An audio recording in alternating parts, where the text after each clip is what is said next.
படிக்க படிக்க உற்சாகத்தையும் ஊக்கத்தையும் தருகிற இதிகாசம். செந்தமிழே உயிரே நரம்பேனே சேலினை மூச்சினை உனக்களித்தேனே. பல பேர் முன்னிலையில் சில பேர் இங்கிதமாக நடந்து கொள்வதில்லை. தேவையற்ற சொற்களை அள்ளி கொட்டி மிக அருவருப்பாக சில பேர் நடந்து கொள்வார்கள். அதிலே மூக்கை நுழைப்பார்கள். அது ஒரு திருமண வீடு, கல்யாணம் களை கட்டுகிறது. விருந்தினர்கள் காஞ்சி பட்டுடுத்தி கலகலவன சிரித்து கொண்டு வந்து கொண்டிருக்கிறார்கள். அப்போதும் அவன் நேற்றுக்கு ஏகாம்பரம் செத்து விட்டான் தெரியுமா? இந்த கல்யாண வீட்டில் வந்து நின்று கொண்டு நேற்றுக்கு ஏகாம்பரம் செத்தான் என்று இவன் ஏன் சொல்லுகிறான்?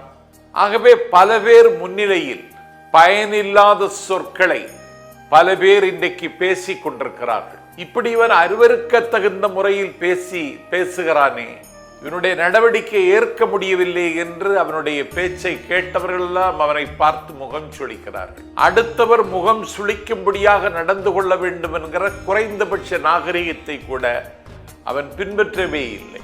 ஒரு மரத்து போன தோலுடையவனாக பல பேருக்கு முன்னால் சம்பந்தமில்லாமல் பேசி சர்ச்சைகளுக்கு வித்திடுவது சில மனிதர்களினுடைய இயல்பு. இதை வான்புகள் வள்ளுவன் கூர்ந்து கவனிக்கிறான். பல்லார் முனிய பயனில சொல்லுகிறவன் எல்லோரும் எள்ளப்படும் என்பது குறள். நாளை சந்திப்போம், திருக்குறளை சிந்திப்போம். நன்றி, வணக்கம்.